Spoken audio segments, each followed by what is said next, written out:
যিহেতু চাওক আমাৰ এই বিশেষভাৱে দেৰগাঁও সমষ্টিৰ বিভিন্ন প্ৰান্তত বানপানীয়ে যথেষ্ট ক্ষতি সাধন কৰিছে। যথেষ্ট সংখ্যক মানুহৰ এইবাৰ খেতি পথাৰৰ পৰা আৰম্ভ কৰি আমাৰ যিবোৰ লাইফ ষ্টকৰ পৰা আৰম্ভ কৰি সকলোখিনি তেখেতলোকক যথেষ্ট ক্ষতি সাধন কৰিছে। আমি বিভিন্ন সময়ত ফ্লাডৰ বিভিন্ন কামত নিয়োজিত হৈছোঁ, ৰিলিফৰ পৰা আৰম্ভ কৰি।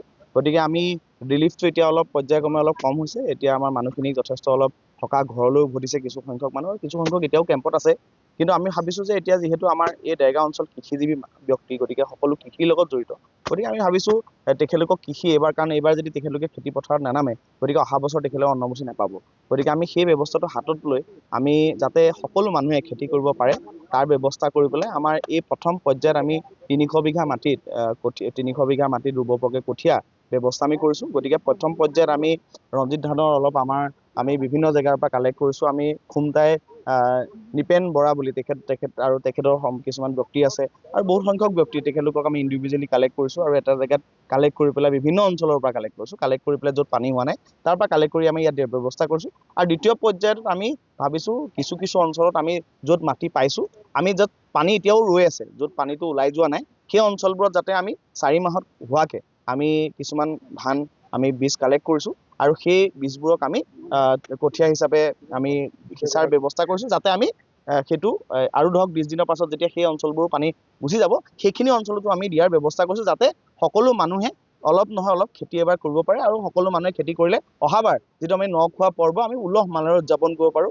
কাৰণ অসমীয়া বাপতি সাহোন বিহুৰ পৰম্পৰা আছে আৰু আমাৰ যিখিনি আমাৰ যিখিনি ব্যক্তি আছে, সকলো মানুহে নিজৰ চাউল মুঠি পালে ভাল পায় আৰু ন খোৱাৰ পৰ্বটো আমি উলহ মালহেৰে প্ৰতি বছৰে আমি ভালকৈ উদযাপন কৰোঁ। গতিকে এইবাৰো যাতে অসমীয়া মানুহে সেই উৎসৱ পাৰ্বণৰ লগতে আমাৰ যাতে এই যি ন খোৱা পৰ্বও এইটো ভাজে ভালকৈ পালন কৰিব। কিনো ক'ম আৰু এতিয়া যেনেকৈ নহওক তেওঁ অকণমান আমাক যে এইকণ উপকাৰ কৰিছে, অন্ততঃ নমুঠি খাবলৈকে আমি কিবা এটা পাম ইয়াৰ পৰা।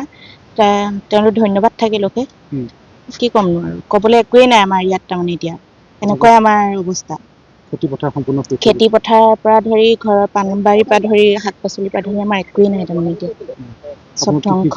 কৃষিজীৱী হয় আমাৰ এই অঞ্চলটো প্ৰায় চাকৰি বাকৰি নাই, চব কৃষিজীৱী মানুহে চব কৰি মেলি হৈ গৈছিলে। তাৰমানে বহুত কঠীয়া তলিলৈকে ৰুই কৰি হৈ গৈছিলে, এতিয়া সম্পূৰ্ণ শেষ হয়।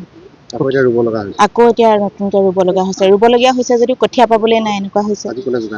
আজি এজন এতিয়া আমাক সমাজকৰ্মী বিবেক বৰাই দিছেহি, তেওঁলোকে আমাৰ ফালৰ পৰা অশেষ ধন্যবাদ। বহুত ধন্যবাদ জনাইছোঁ বিবেক বৰালৈ। তেখেতক মই আগতেও লগ পাইছোঁ। তেখেত এজন সমাজকৰ্মী ব্যক্তি, সকলোৰে শ্ৰদ্ধাৰ যোগ্য। তেখেতলৈ আমি শতকোটি প্ৰণিবাদ জনাইছোঁ। তেখেতে এইবাৰ যিটো প্ৰলয়ংকৰী বান, সেই বানে গোটেই গাঁওসমূহ ধুই নিলে আৰু আমাৰ জীয়াই থকাৰ সম্বল যি খেতি পথাৰ, সেইখিনি সম্পূৰ্ণ ধ্বংস হ'ল, নষ্ট হ'ল। এতিয়া ৰাইজে পেটত গামোচা বান্ধিবলগীয়া হৈছে এই কাৰণেই যে পেটৰ ভাত মুঠি অন্নমুঠি ৰাইজৰ আজি হেৰাই গৈছে। এনেকুৱা এটা বিপদৰ সময়ত এই মানৱতাবাদী সঁচাকৈ তেখেত এজন সৎ ব্যক্তি বিবেক বৰা। তেখেতলৈ মই সশ্ৰদ্ধ প্ৰণাম জনাইছোঁ।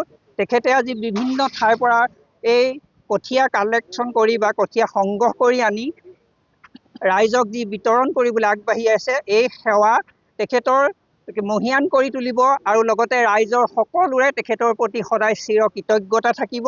বিপদৰ সময়ত বা এই আকালৰ দিনত তেওঁ যি পেটৰ অন্নমুঠি যোগানৰ হেতু কঠীয়া দান কৰিবলৈ আহিছে, ইয়াৰ বাবে তেখেতলৈ আমি সশ্ৰদ্ধ প্ৰণাম আৰু ৰাইজৰ হৈ মই তেখেতক সেৱা জনাইছোঁ। ধন্যবাদ। যিকোনো খবৰৰ বাবে যোগাযোগ কৰক 9181307221 আমাৰ এই নম্বৰত।